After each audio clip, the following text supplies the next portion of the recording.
Yeah, I got a guy here calling. I'm sorry? I got a guy here calling. You have a guy here calling you an idiot? That's not going to be tolerated. Here in the back. Okay, so before we get started, this is an appropriate place to restate what was stated at the outset of this meeting, and that is that this is a chamber of respect. You can disagree, we can all disagree, we can agree, whatever the case may be.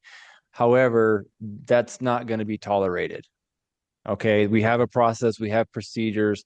You've seen how we've tried to conduct business as much as we can and listen to one another. And that's what this city is. It's what I love, right? I know it's what everybody in this chamber loves.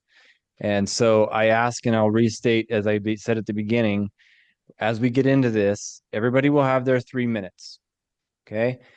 What we ask you to not do is please refrain from clapping, cheering. All of that's due process in the Constitution. That's cauterizing what this country and what this city and state are all about. So all I'm asking for is for the next bit of time for all of us to please try our best to be respectful, make your point, bring your passion. There's nothing wrong with that, right? But please do it in a constructive way. Okay? All right. Yeah.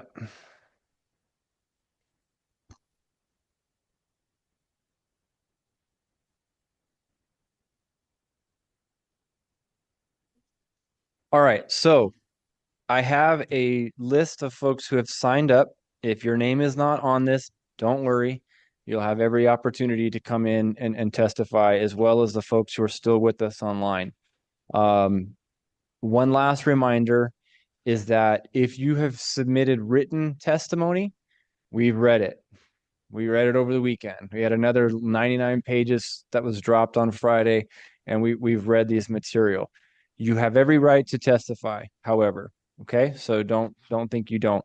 But if you get down the line and you think that point's been made, I don't think I need to make it. There's no harm in saying I don't need to testify. I'm good. Okay. All right, let's get rocking. So Maria Barrett Riley, followed by Terry Bartlett, then followed by Jackie Davidson. Hello. Hello, how are you? Great. If you wouldn't mind stating your name and address for the record, that'd be wonderful. Thank you. Absolutely. My name's Maria Barrett Riley, and I live at 3998 North Burnstead Place. Good evening, Chair and Commissioners. Thank you for the opportunity to testify. I'm here to respectfully request denial of the proposed rezone and conditional use permit. My concern tonight is not philosophical or emotional. It's about how many critical questions remain unanswered and how those unknowns create real foreseeable risk in a location that functions daily as a child-centered corridor. Based on the applicant's own materials, this proposal is a large transitional congregate living campus serving up to approximately 100 residents with significant turnover, discretionary screening, anticipated bus stop use, and on-site programmatic activities that go well beyond housing. Yet the record does not answer some very basic questions. First, there's no meaningful analysis of how this population will interact with nearby schools, childcare facilities, and student travel routes. Fairmont Junior High, which I have a student that goes there, Morley Nelson Elementary, St. Mark's School, Community Center rec facilities, as well as the Fairmont Pool, and multiple licensed daycares are all less than a mile, some less than half a mile from this proposed site. Children are present here predictably before school, after school, and throughout the day. The applicant anticipates residents using nearby bus stops, but there's no mapping of school bus stops, no analysis of congregation points, and no mitigation plan for overlapping use by adults and minors. This is not a minor omission, it's a core compatibility issue. Second, there are significant unknowns about resident screening and supervision. The materials acknowledge openness to individuals with criminal histories and parole referrals, but the city has not been provided enforceable eligibility standards, verification protocols, or monitoring mechanisms. Tonight, we've heard Mr. Neighbor say that they were going to interview and get a feel for people. They were going to, if something didn't work out, they were going to remove the person without a lease, which was brought up as well. The commission is being asked to assume that all of this will work out magically somehow. That's great liability for the city, for the commission, and for the neighborhood. Third, the proposal includes industrial type uses, including a maintenance and light mechanic shop with oil change and tool use, scaled not to a single household, but to a high occupancy dormitory population. There's no analysis of hazardous material handling, waste oil and fluid disposal volumes, spill risk, traffic, and equipment movement, or how these activities intersect with nearby pedestrian and child activities. Again, a big liability. What may be manageable for one household is material different when scaled to dozens, let alone 100 residents. Finally and importantly, this application raises a property rights balancing issue that is central to the conditional use process.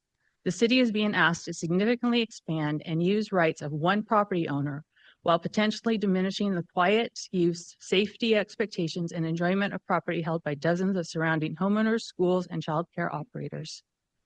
Conditional use approval is not about whether one entity has the right to pursue. Thank you, ma'am. I need to Yeah. pause there. Thank you so Thanks. much for your testimony. Thanks for hanging out. Okay, Terry Bartlett, followed by Jackie Davidson, then April Lanningham. My name is Terry Bartlett. My address is 10649 North Sagecrest Place, Boise, Idaho. And I'm here today as sort of a different scenario here. My wife and I are small business owners and have been small business owners in Boise since 1999, about 27 years. We're the owner of the two commercial buildings that are within 20 feet of this proposed complex, 40-foot complex. Ours are single-story buildings. We're the only commercial buildings that are directly affected by this particular piece of property. We purchased our buildings 2915 and 2939, or 2915 in 2010, 2011. We've owned it for quite a few times, for quite a few years. We've been good neighbors with the church all those years, no complaints per se. These two buildings, in these two buildings, we were owner occupied for a number of years, for many years.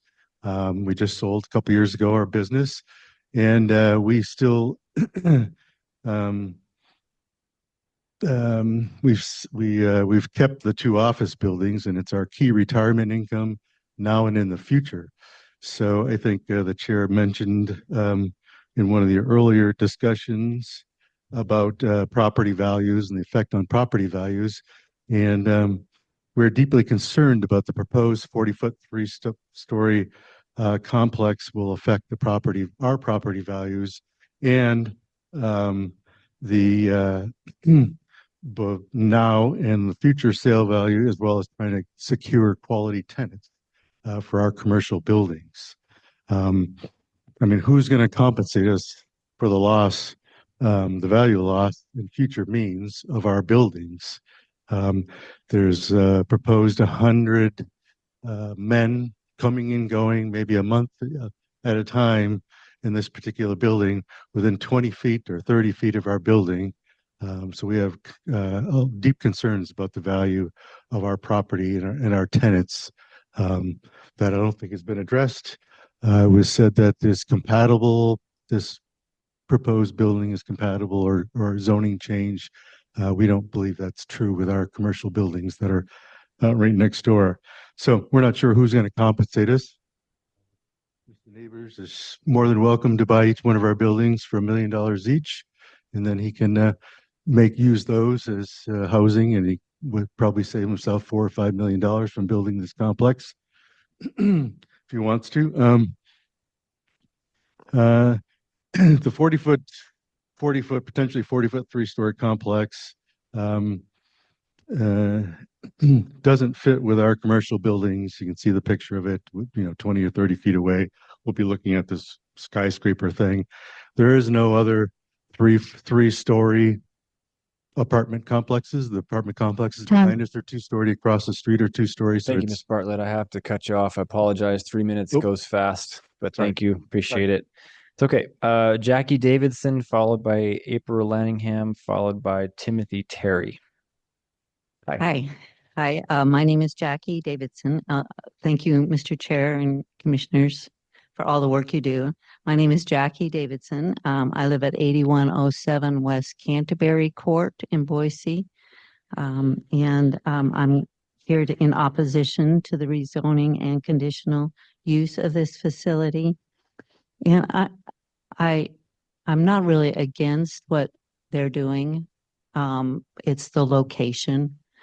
And it all sounds really great, that they're doing such a great job for the people, but it's the location. And we have 100 people, 100 men that will be in that neighborhood next to all of these children. And my real concern is for the children. Walking next door, these people might be all good, but in 100 people, all it does is take one person to, grab one of those kids or follow them, try to follow them home. And that's just not right. And so, they've already stated that these are vulnerable people, that they could be parolees, pedophiles, etc. It's, I'm getting this picture that it's all, nicey, but we're talking about 100 men. And so, that is very dangerous for these people, these kids that are walking, to and from school. Those schools are right next to those. They're probably not within 500 feet. So they're legal. It's legal. But there's a lot of kids in that area. There's 3 schools right there. And there's another one down the block. So I'm hoping that you would consider the children in this situation. One of the things that I noticed that thought about when you were talking about the Idaho Power thing is you were so concerned about the safety of those bikes, those people's riding the bikes down Maple Grove. And so I am just asking you to have that same consideration for these children that will be walking right by that building with 100 men. Thank you. Thank you, ma'am. Appreciate it. Okay, next up is April Lanningham, followed by Timothy Terry, followed by, we'll get to Steve Neighbors because you're listed as a citizen. I was excited. Okay. Good evening. Thank you for your time. I apologize. Down to I brought images to share, but I didn't submit them in advance. So I think this might go a little bit faster, as well as some of my testimony is related to the design review process and the facility. So I'm just going to read verbatim because this is nerve-wracking to be up in front of you all. Again, I'm April Lanningham. I live at 7103 Pomona Road. In the Grandie subdivision directly across from the proposed project site. Our neighborhood already hosts 2 men's co-housing, if we want to call it that, within 700 feet of our residence. Our direct experience with living near these facilities includes a long list of interactions, and some of them are just too graphic to even discuss in a public forum. However, that's not my main point of what I'd like to talk about today. It's more of the land use issue. The project is architecturally incompatible with the surrounding area. There are serious issues with the infrastructure in regards to safety, and the project's lack of financial viability are my primary concerns. The current resident rendering is a carbon copy of a Motel 6. It's trying to fit a commercial project in a neighborhood footprint. A good example of a project would be the apartments across the street. They demonstrate that the high density housing can be designed thoughtfully with varied roof lines, trim, and textures that respect the neighborhood's character. And then my second concern is that the infrastructure and the suitability of the site. This stretch of Cole Road is narrow. It has 4 lanes, no center turn lane, and no bike lanes. There's also no detached sidewalks. So it's also extremely dark based on the age of the neighborhood. It's heavily trafficked with, as people mentioned, students walking at all hours of the day. And this proposed building site is one big monolith. It's too bulky for the site. It will create a cramped feeling in the corridor.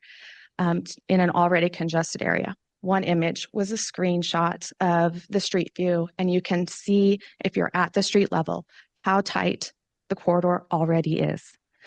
Lastly, the applicant has grossly underestimated the project cost that has been stated in at $7 million. I think a lot of people know based on current market trends that the project will far exceed that at 33 units. That's approximately a 40,000 square foot building, and the market rate costs, I would value that more at the $14 million level.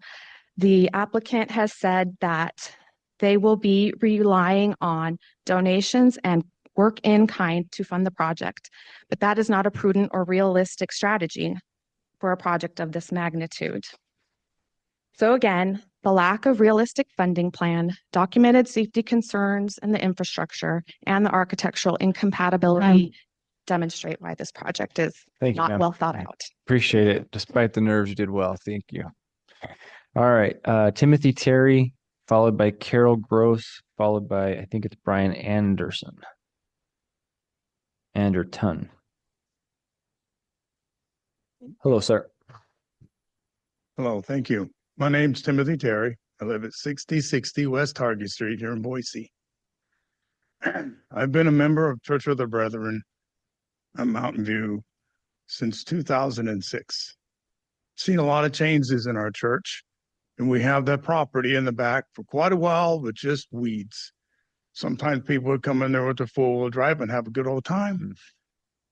Then we changed it over to having a community garden, which worked really well. We put up a fence, but we were only helping 12 people.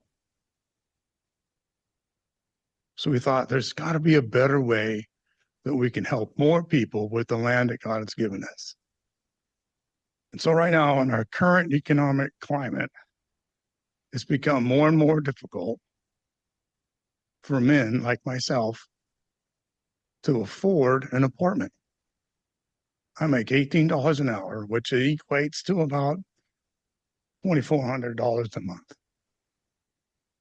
Apartments rent $1,400, $1,800, $2,000, depending on where you're at, right? I mean, it just gets, yeah, I could not do it. But I'm married, and so I have two incomes.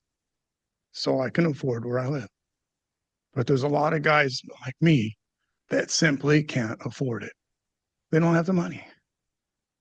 And I'm really thankful that we can maybe provide housing for somebody like me that's working, but just barely making it. I mean, there's a lot of month left. You pay half your paycheck, half your monthly paycheck for rent or more. How are you going to pay for gas, food? You still got to pay for electricity. You see what I'm saying? That's what we're trying to do. We just want to help guys that are trying to make a living, get ahead. And if I was 20 years old and had an opportunity to learn a good craft, maybe an HVAC or electrician or something like that, instead of in manufacturing, that's all I can do.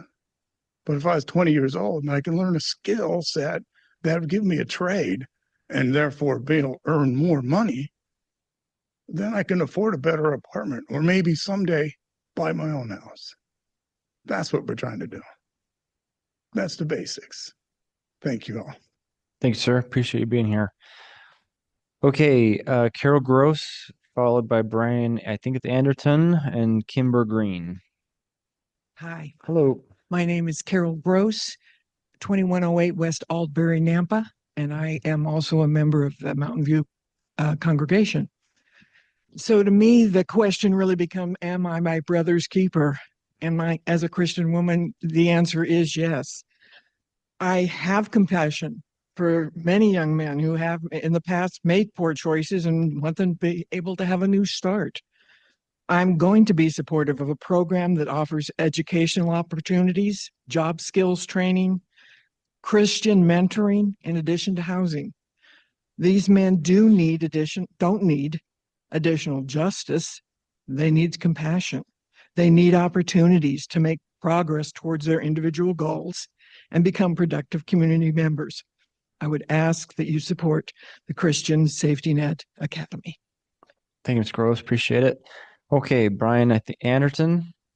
Hopefully we can confirm that. Is it Anderton? Well done. Okay, and then Kimber Green. Hi, I'm Brian Anderton. I live at 2619 North Grand East Street. It's a stone's throw away from the proposed project. I've lived in the neighborhood. I've raised 3 sons there. 2 are with me this evening. I own my home. We've been there for well over a decade now. I have a vested interest in the neighborhood and in the value of my home. I even intend to possibly list the home this spring. So know that I am as vested as maybe anybody else. I stand fully behind this project, and I'd like to give you all a reason to think about why. I happen to be of the worldview that the cosmos, the universe, the world, it's not made out of stuff. It's not made out of atoms. It's actually made out of love. And we can take that all the way down to the fundamental level. A community, a neighborhood, a city, a state, the country, they're also made of love. Love itself is a risky business. And if we are not taking the disaffected youth, especially men, and we are not providing them, taking the risk to provide them with opportunities that they don't have elsewhere, then we're not taking the right kind of risks. I've certainly heard, and I can acknowledge some of the concern in the room with some of the risk. At the same time, I've had experience as a volunteer mentor for youth at risk with the Idaho Youth Challenge Program. And I can tell you that there is a very real reward in giving oneself to the risk of loving those who seem the least likely deserving. And if that is not what the world at large needs right now, then it is at the very least what a neighborhood needs, what men, disaffected young men in the neighborhood need. This is a great opportunity to provide it, not at the taxpayer expense, but by people who are willing to venture their own resources into paying for this project. We're not asking for the government to fund this. We're not asking for anything except for people to get behind hope, faith in the future, and to take the risk that is necessary to take men who could possibly be a danger and to give them something else to see and something else to do so that they become the right kind of dangerous men. I'll ask you all to please consider that and support this project. Thank you. Thank you, sir. Appreciate it. Okay, Kimber Green.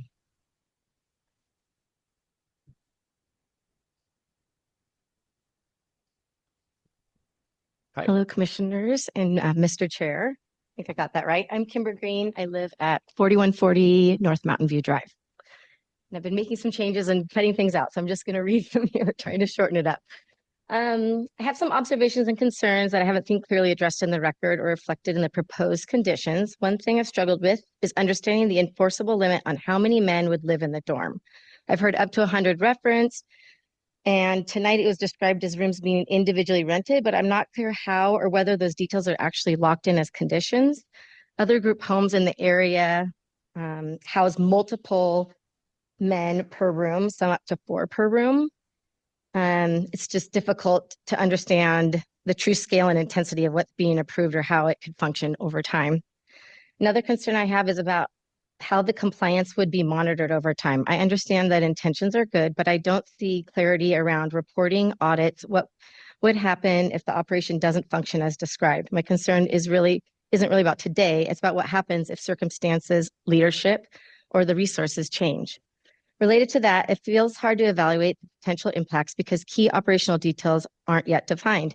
Things like staffing levels, length of stay, turnover, supervision, and how residents exit the program are all directly affect neighborhood impacts. Without that information, I personally struggle to understand how those impacts can realistically be anticipated or addressed. I also have concern about how much responsibility would rest on this nonprofit organization that doesn't yet have any operating track record. From the outside, it feels like both the city and the surrounding neighborhood would have limited ability to respond if things don't go as planned. Lastly, the descriptions of what this project is, what is being called and how it would operate have varied over time. I don't think that it's intentional, but it does make it difficult for residents to clearly understand what is being approved and what elements would actually be locked in long term. For me, it feels like there's still too much uncertainty to fully understand the long-term impacts of this proposal. My hope is simply that no decision is made until the operational details are clear enough that everyone, residents, the city, and future occupants know exactly what to expect. And then I do have one question that I was asked, and we may have missed this, but we're wondering if there is any documentation on record explaining how this project was determined to qualify as co-housing for the purposes of the conditional use review. So I don't know if that's a staff question or something we need to know. So that was a question that was asked earlier that staff tried to address. I can't go backward and look at that, but perhaps, and this is totally up to the applicant. He's going to have 5 minutes of rebuttal time, so maybe he touches on that. I don't know, but Okay. it is It's a in the. determination by the director though, or no? Do you want to confirm that? I don't know if we can do that at this point, Okay. but so the short answer is yes. I think there were some other things we saw that were documented and that this Yeah. process wasn't, and that's why we were asking. So, Gotcha. thank Okay. you. Thank you so much. Okay, I don't have anybody else on the sign up sheet. I know, here it comes. So here's what I'd like to do is you're more than welcome. You had your hand up first. You can come on up. If you intend to come up and testify, great. There's 3 seats over here and there's 3 seats over here. I would just ask that you kind of stage and then we'll come up one by one and we'll get through it. So same drill if you can, just your name and address for the record, and same thing, 3 minutes. Mr. Chair and Commissioners, thank you for allowing us to testify tonight. I appreciate that. My name is Crystal Smith. I live at 7724 West Bay Hill Street.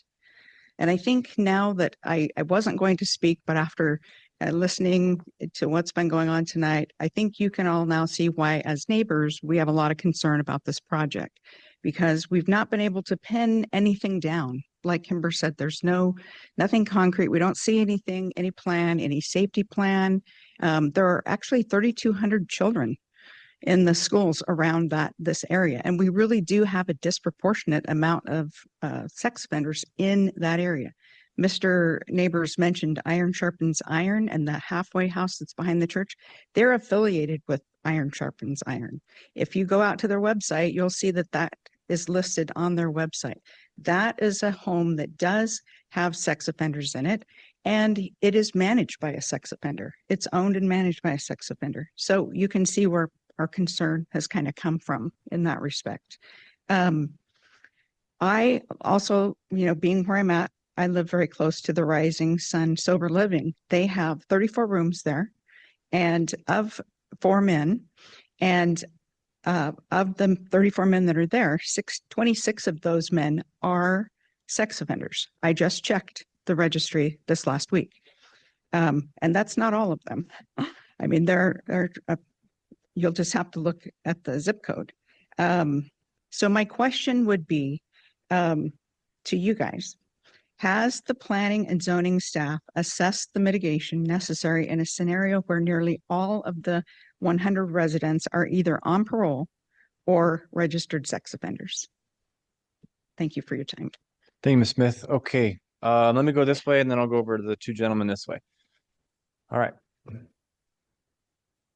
Thank you, Mr. Chairman, and thank you, Commissioners, for your attention. I've been listening. Can your name and address for the record? Yes, sir. My name is Mike Hennessy. I live at 8061 West San Fernando Court. And I just am not getting the answers that I think are really required for a project of this magnitude and impact. And that's not to say that I have anything but the utmost respect and agreement with the goals and the aims of this project. But what it basically boils down to is, as we had one supporter say, let's take a chance on these people. Well, yes, we have to take a chance at some point, but basically what we're being asked to do here is take a gamble based on all the questions that we have about the design, the administration, the funding. Is it there? I just am not getting the answers that really make me comfortable with this project. And I respectfully ask you to decline this application as it stands. I would hope that the Church of the Brethren and the people behind this project would be able to come back with a more fleshed out, solid plan, and perhaps we can take another look at it. As it stands now, I would urge you to vote no. Okay, thank you, sir. Thank you. Mr. Wardle? Mr. Chairman, Commissioners, my name is Jeff Wardle. My address is 3735 Haystack, number 202 here in Boise. And I'm here in support of this application today.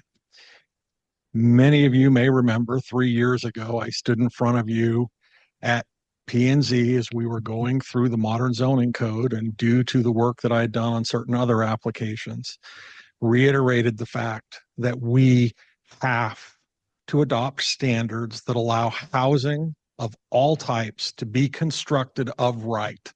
Just tell property owners what they can do. But we cannot delegate the social safety net to the nonprofits and then criticize the nonprofits when they come forward with the solutions that we as a society are not willing to undertake. Diversity of housing requires all types of housing. It requires SROs. It requires boarding houses. It requires co-housing. And the Church of the Brethren should be commended for the fact that they have observed what has transpired in this community, and they're attempting to come forward with a solution that is more than just housing. I wish that every church in this community would come forward with housing solutions on their properties, because as Church of the Brethren pointed out, there is high utilization at certain times, but these are properties that can and should be redeveloped and intensified. And to claim that this use is inconsistent with the neighborhood and overly intensive ignores the fact that immediately to the north on Tottenham, you have a series of fourplexes that are all 3 bedrooms. You have 120 bedrooms immediately on the parcel to the north. So yeah, there are concerns about design. We have the mechanisms to address those, and we know what has to be done. But to require and condition housing the way we do is not right, because it causes a bunch of well-meaning people to come to public hearings and say some of the most obscene things that we will all hear from time to time out of fear. And what are they afraid of? They're afraid of people. Now, I guarantee you, we have this vision of what people were afraid of. But when we look at the wealthy single-family residential neighborhoods, it shocks people to find out how many white-collar criminals actually live in their neighborhoods. People who've engaged in mortgage fraud, who've had DUIs and things like that.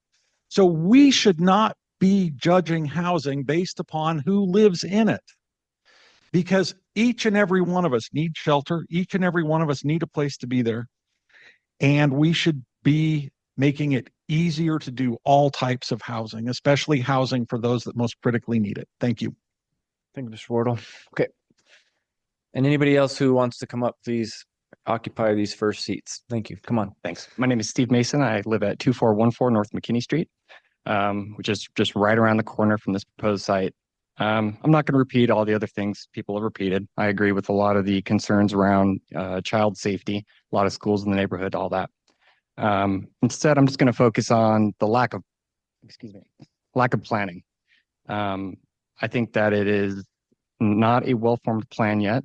And what I would like to propose to the folks who are trying to propose this plan is try it out, test it, prove your plan at your church, hire the people that you feel that you can fulfill these tasks, whether it's the counselors, the mechanics, the other folks that would be needed to support this type of complex, and come back in a year and show us the folks that you've rehabilitated and that you have shown success with, and show that you've got a proven plan that actually works and not just some hypothetical daydream. I feel like this is not well formed enough to put any of the children at this community at risk. Thank you. Thank you, Ms. Mason. Okay, anybody else in chambers who wishes to testify? Okay. A little bit of a surprise. I have one person online. That person is Elizabeth Marshall. Hello. Can you hear me? Yes, we can hear you. If you wouldn't mind, just your officially name and address for the record, and you'll have 3 minutes. Elizabeth Marshall, 10649 North Sagecrest Place. So I happily grew my business, Marshall GIS, just north of the subject property. And we kept those buildings when we sold our company as an investment.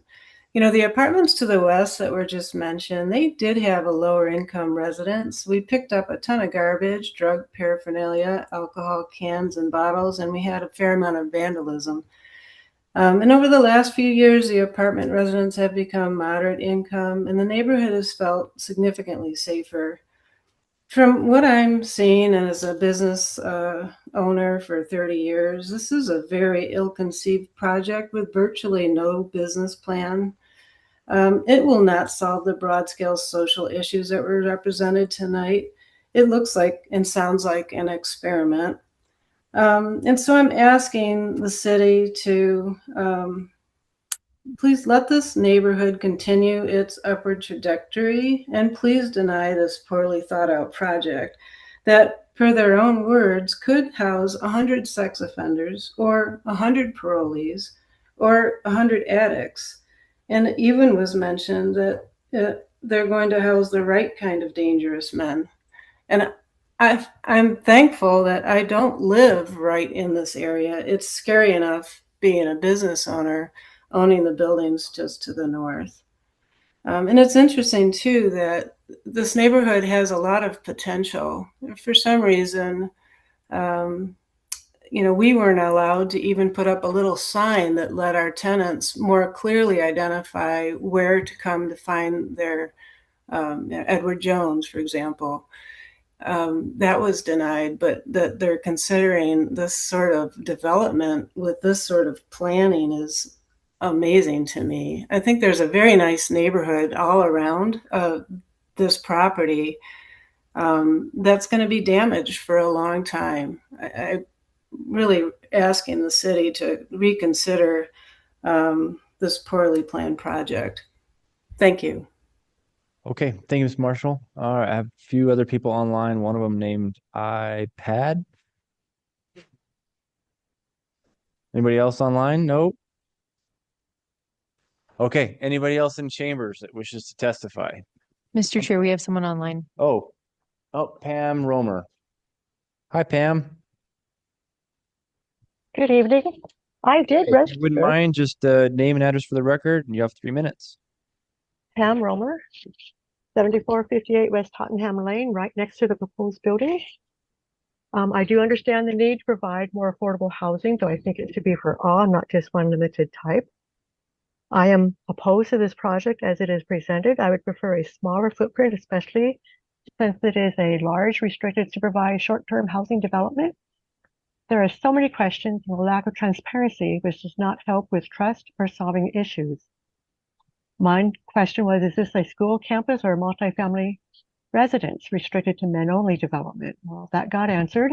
It is a non-traditional dorm with a campus and educational opportunities. At the neighborhood meeting on September 23rd, 2024, Mr. Neighbors stated they wanted this project to include both men and women, but were told it would not be safe. If it is not safe to include women, then how is it safe to place up to 100 men in a neighborhood that includes women and children? We would be more comfortable if there are safety considerations in place. Who will be liable for or responsible for possible incidents?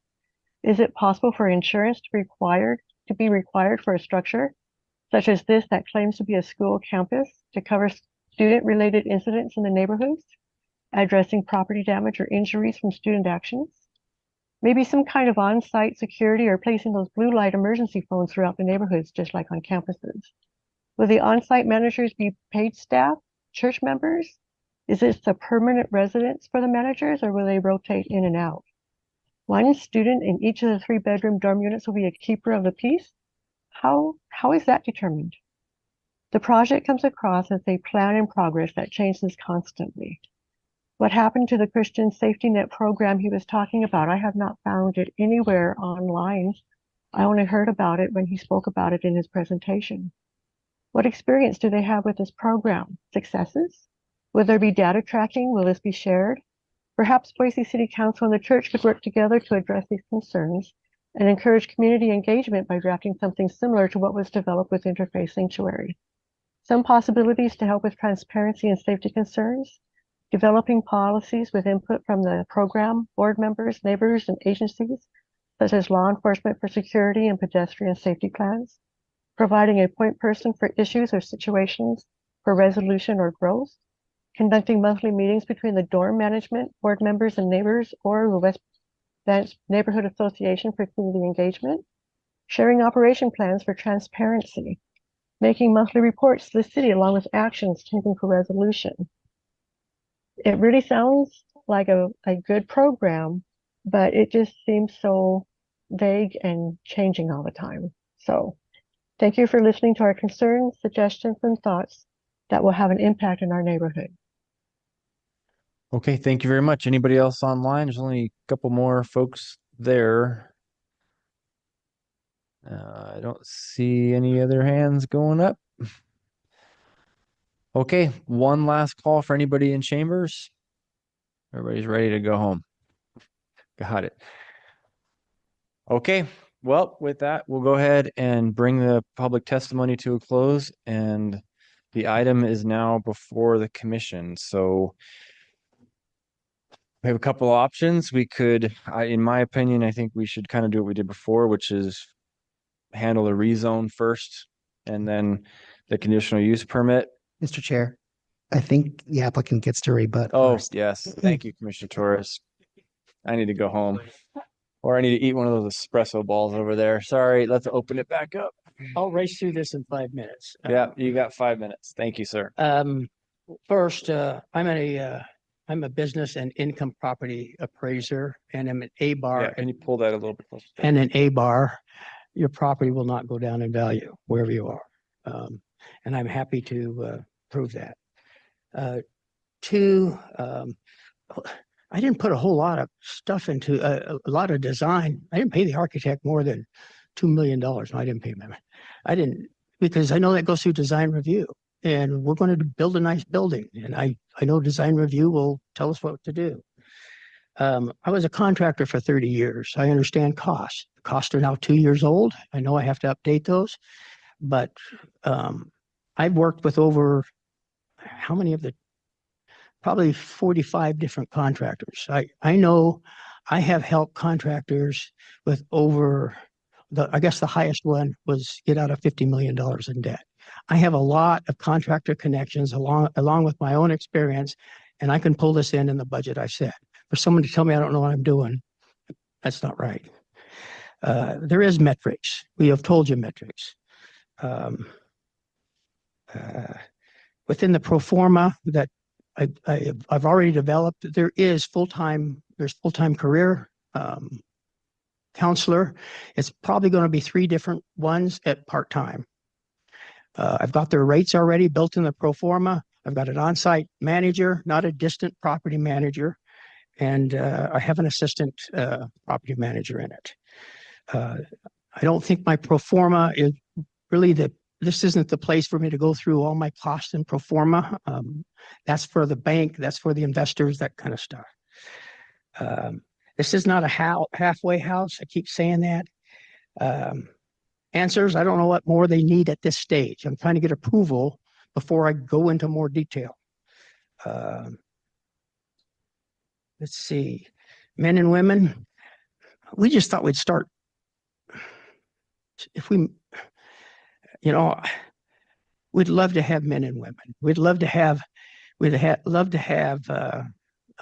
single parent families. We just thought, let's start where we know what we can start with. And then I reached out and I haven't found anything like this anywhere.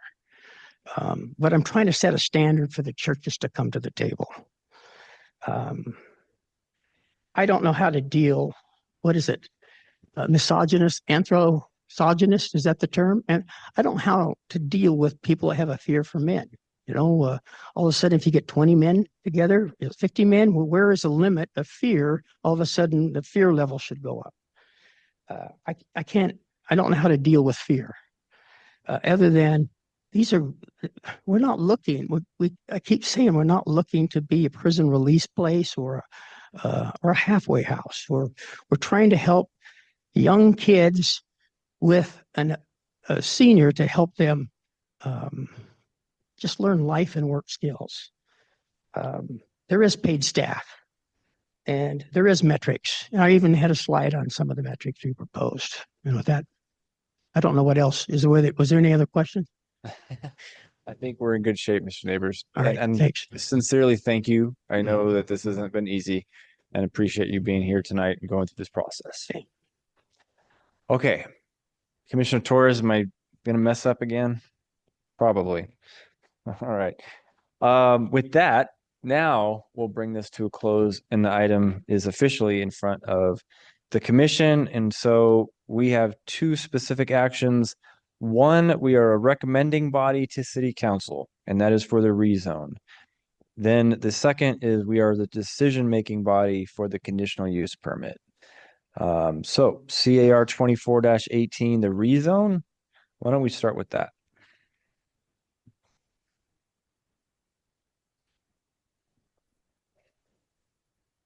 Mr. Chair, Mr. Seha.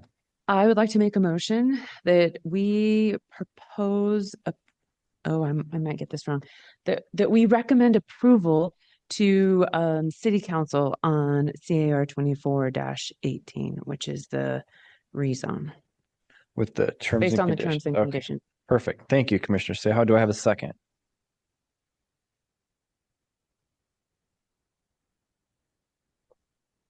Not all at once. Mr. Chair, I'll second. Commissioner Stallings, thank you for the second. Okay, now we get to have a discussion. Is there a discussion? Mr. Chair, Commissioner Seha. I think the rezone is appropriate. I mean, if you spend any time or have spent any time on Cole, we see higher density in that area. And so I am in support of the rezone change, hence my motion. Okay, any other discussion? I don't have anything to add, but I agree with Commissioner Seha. Okay, thank you, Commissioner Stallings. Mr. Chair, Commissioner Moore. agree with the motion. I think for similar reasons to the previous application, it's an appropriate location. You've got R2 directly to the west, MX1 directly to the north. You're near a activity center or a neighborhood activity center. I think for all of those reasons, R2 makes a ton of sense. And it serves as a transitional zone between the R2 and the MX1 and the R1C that's to the south and the southwest as well. So I think it's an appropriate use for this location. In addition to all the transit facilities and things like that, the availability of a greater density makes sense in this particular location as well. Thank you, Commissioner Moore. Okay, any other discussion? Are we good to go? Roll. Anything to add? Okay. I don't know that I have much to add either. I think I'm in support of the rezone. I would love to have seen the MX. I would love to have seen a little commercial because I think that neighborhood activity center thing matters, is what we're trying to make happen in our comprehensive plan. But I understand the logic, and I also know that, hey, R2 is permitted. And so under specifically higher density, which is what you're applying for. So not much I can do there. Okay. Will the clerk please call the roll? Danley, Aye. Moore. Aye. Seha, Aye. Aye. Torres, Stallings, Aye. Stefancic, Aye. all in favor, motion carries. Okay, thank you. Moving on to the CUP. So this is specifically referencing the co-housing application component of this. And we are the deciding body. And we have to satisfy, just as a reminder, the specific requirements of our code and state law, which are specifically defined in the 6 items. Mr. Chair, Commissioner Seha. I'm on a roll tonight. So I am going to I'm going to make a motion that we deny CUP 24-46. Okay. I have a motion to deny by Commissioner Seha. Do I have a second? Second. I have a second by Commissioner Torres. Is there discussion? Yes, Mr. Chair.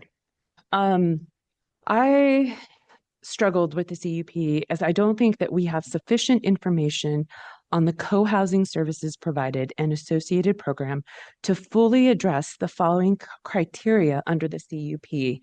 And that specifically is the proposed use will not create any material negative impacts to uses in the surrounding area, or any material negative impacts will be mitigated to the maximum extent practicable, and the public benefits of the proposed use outweigh any material negative impacts of the proposed use that cannot be mitigated. I would be in full support of such a proposal if we had more information. I had a lot of questions that weren't answered, and we all read through the packet, which included lots of comments and recordings of the neighborhood meeting, as well as the transcript. But really, at the end of the day, this is what's really troubled me, is I personally don't feel like we have sufficient, or at least under my lens, I don't feel like there's sufficient information to fully address this particular CUP criteria. Okay, thank you, Commissioner Seha. Further discussion? Mr. Chair, Commissioner Mr. Torres. Chair, sorry. I've struggled with this one all week. I agree with everything Commissioner Seha said. I have spent a lot of time thinking about this one since we got our packets last week and since we got the late correspondence. I want to love this project. I'm a big fan of YIGB, or Yes in God's Backyard projects. I work every day trying to find housing for people who are at lower incomes, and I'm very well aware that there is a very large lack of felon-friendly housing in the state of Idaho. And Idaho, if you're not aware, incarcerates per capita a larger share of its population than anywhere else in the world. But as I've thought about this throughout the week, throughout this hearing today, listening to the testimony, listening to the applicant, listening to staff, there's a voice in the back of my head that's just getting louder and louder and louder. And I have concerns about it, very much along the lines of what Commissioner Seha said, that we just don't have enough details for me to feel comfortable approving this. I can't believe I'm saying this. I'm Mr. Housing up here. I very rarely meet a mixed use, housing project that I don't like, but I think we are tasked at this dais with using our judgment to interpret the code and determine whether things are good uses of that code and follow the goals of that code. And while I want to love this project, if you came back to us with a similar project that was more fleshed out, I might vote for it. I have to listen to that voice in the back of my head, and so I will not be supporting the CUP. Thank you. Okay, thank you, Mr. Torres. Further discussion? Chair. Commissioner Stefanczyk. Yeah, this is a complicated one, and I want to thank everyone who came to testified, all the letters that were written, and I want to echo some of the testimony that was stated here, and most of the ones that were around the aspects of compassion for our fellow citizens, the folks that are living in our communities. There is a need for this housing, and this type of housing is unique, and it's something that we need to experiment with, and we need to figure out how we can fill some of the niches in the housing gap that we have in our communities.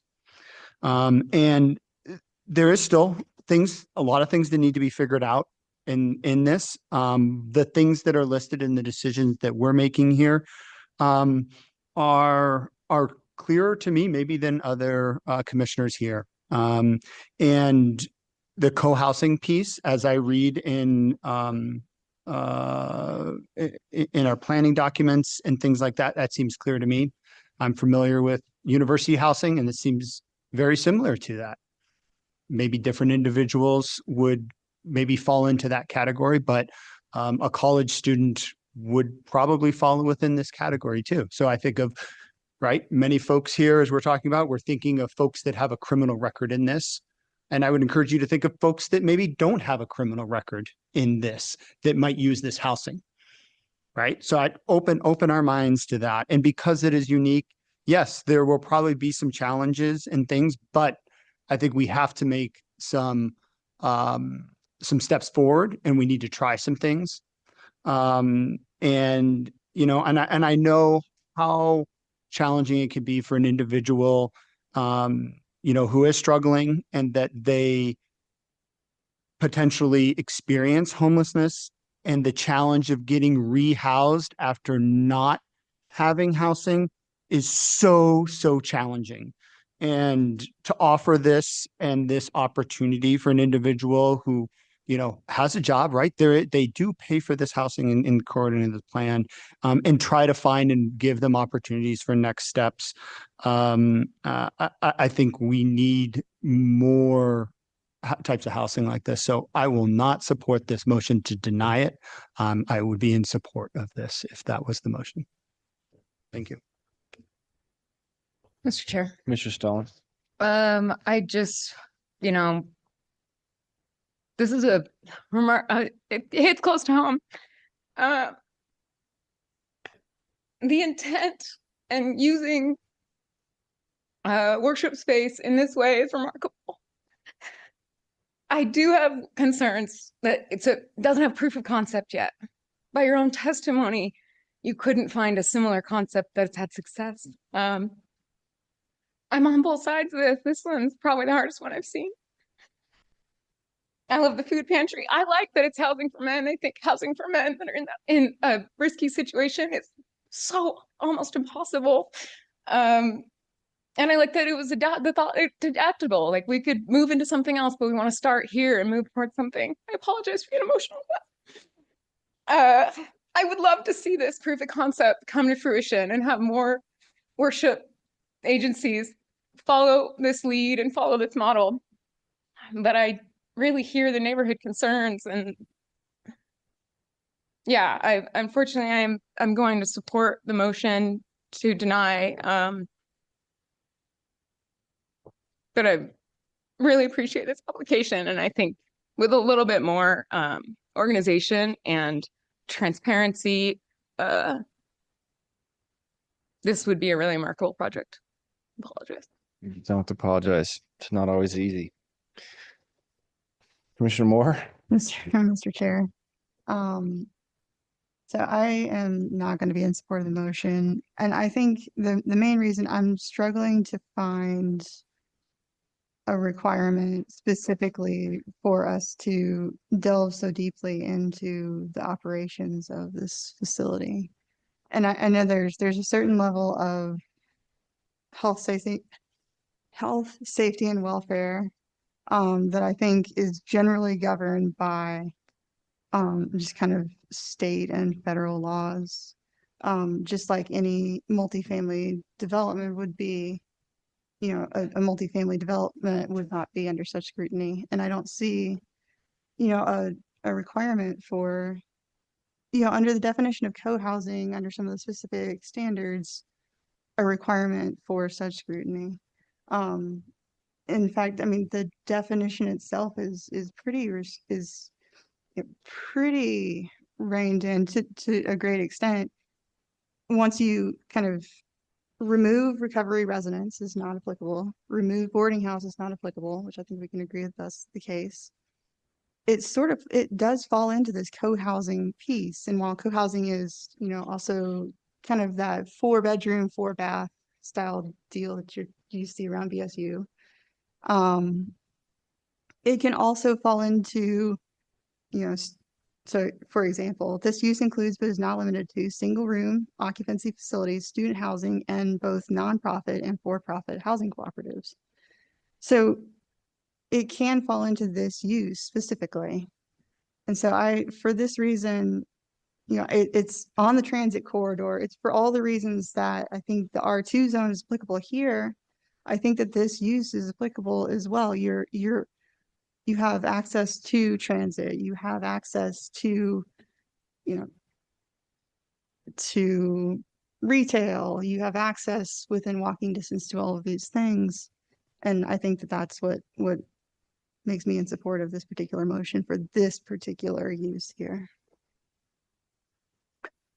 Commissioner Stefancic, I don't know that I was clear on where you are on this. I think I heard you say that you were against the motion and the motion is to deny. Is that what I heard you say? So you're in favor. So you and Commissioner Moore are aligned. Okay, just making sure. Tough, right? Sometimes our free taco that we get for dinner doesn't always get us there in the emotions like this. Okay.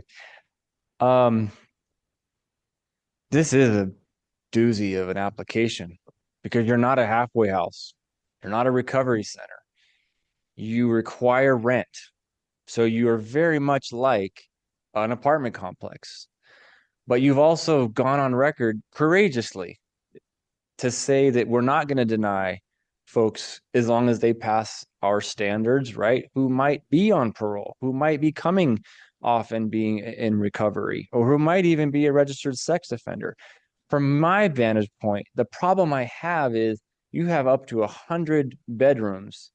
And if 10% of the units fall in any one of those categories, in my opinion, we have a de facto separate use that is also similar to other parts of our code.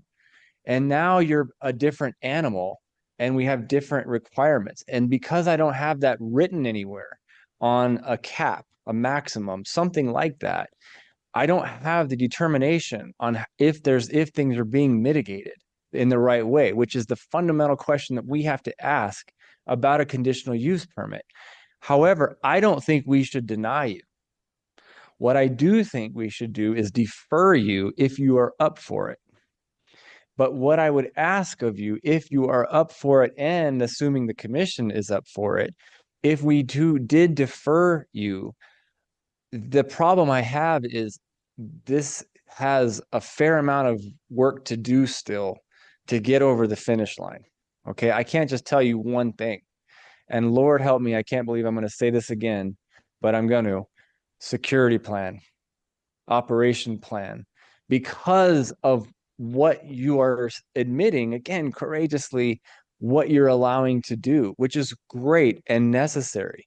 One of my personal, right now, cultural heroes is Scott Galloway. I guarantee you know that name because he is fighting for what you are, that men are being left behind and lost in this country. I commend you up and down for that.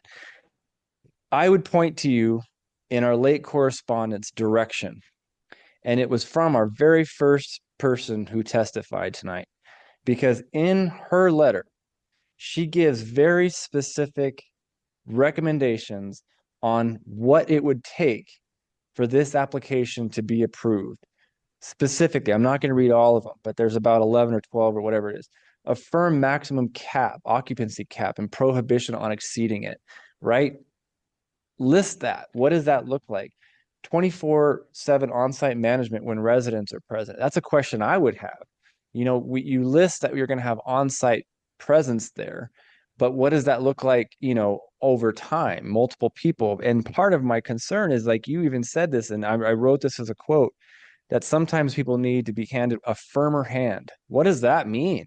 That's security, right? I think that's an admission that there's going to be times when a firmer hand is needed. Understandably so. What does it look like?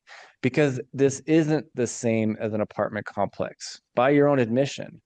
So from my vantage point, I don't think we should deny it. I don't want to deny it, but I also think we're far enough away from approving it that I'm leaning that way. But I also would love to give you the opportunity to get some of those report type things done, demonstrate to not only us, but the folks in this room, this is how we're going to handle it. And our last thing is, because in our application staff report, the letter from your TAO, I think it is, right? There's specific things about mitigation in there. None of it has to do with the majority of what we heard from the letters, which has to do with this notion of security and neighborhood and exactly what Commissioner Seha pointed out with respect to the conditional use permit. So that's where I would encourage you to go again, but that's if you're willing. I don't know if that's something that you want to do, or again, we have to allow that. That's a lot. I apologize, but I also know I can see that I could be a tying vote here. So, Mr. Chair, Commissioner question. Seha. So the motion before us is to deny the CUP. We can deny the CUP. They can make revisions and come back to us again, right? They would likely appeal. I mean, there's Well, I other mean, legal options. they can appeal. Mr. Chair. Let's let Crystal weigh in here. Yes, they could appeal, but it would be 1 year before they could come back because of it's Because the of same time. project.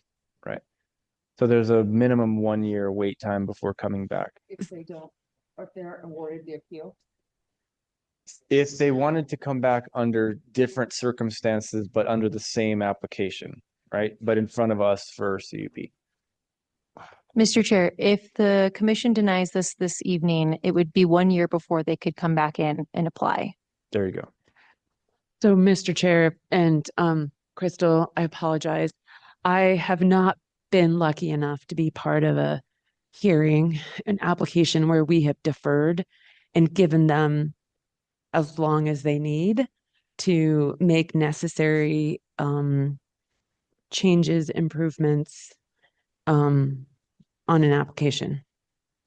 It's not something that we do very often because we're trying to ensure that we get applicants through the process and we make the progress that we want to. But it is an option, or we can deny it. So those are the things. And for my money right now, it's just a discussion on, are we too far away? You two made the motions, I think, right? Or Taurus. Are we too far away?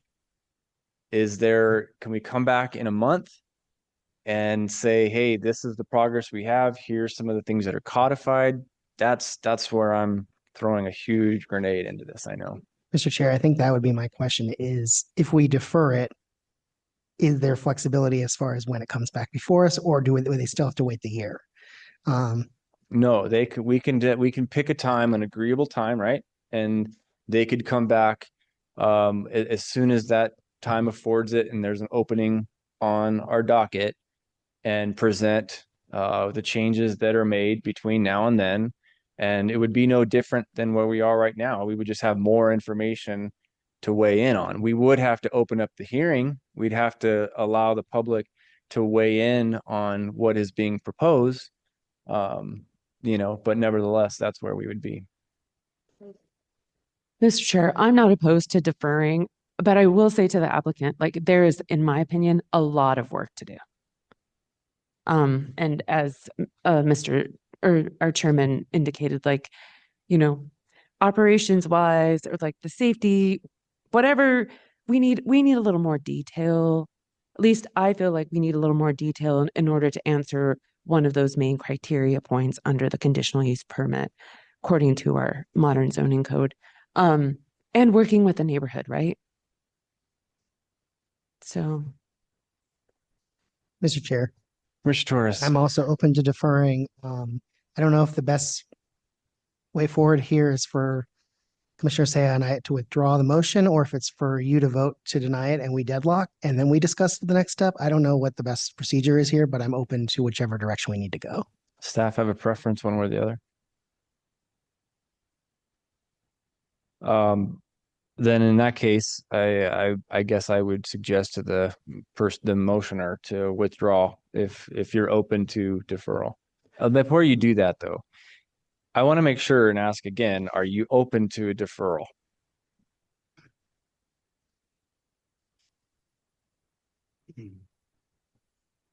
I am open to deferral. I want to do this right. Okay.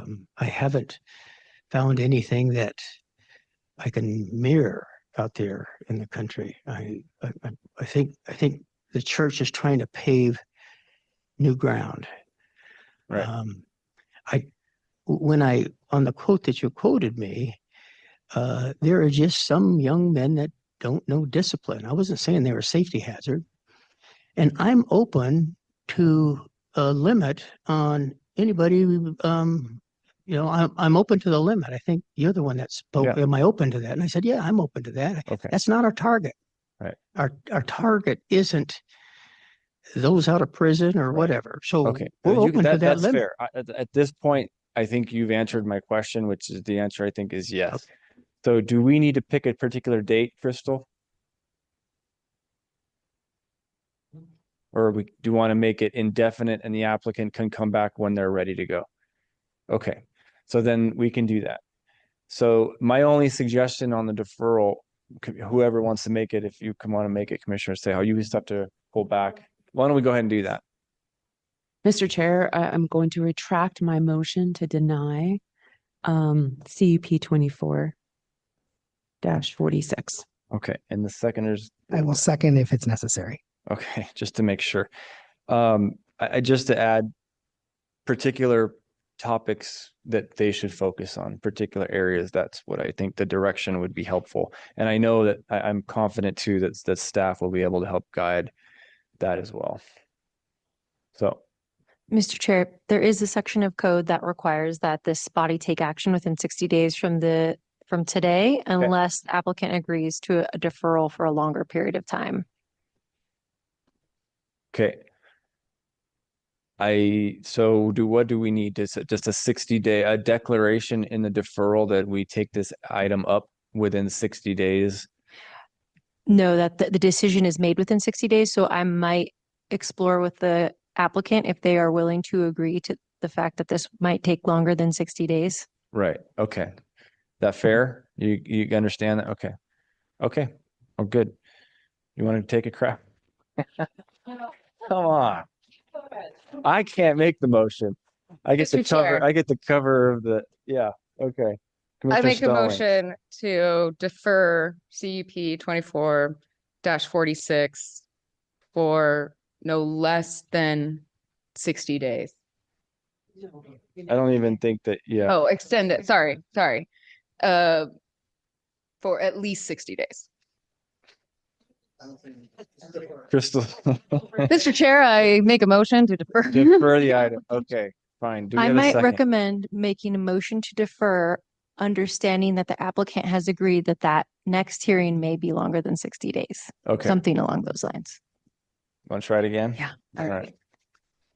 Mr. Chair, I'd like to make a motion to defer CUP 24-46 as long as the applicant agrees, Or understands. understands that 60. It might take longer. might take longer than 60 days. I think There we go. Okay, that works. So we have a Second. second. Commissioner Torres. All right, any discussion? Hearing none, would the clerk please call the roll? Yes, Commissioner Torres. Stanley. I'm sorry, did you say? Yeah, yes. Yes. Moore. Yes. Seha. Yes. Torres. Yes. Stallings. yes. Yes. All in favor, motion carries. Thank you all. Appreciate your patience.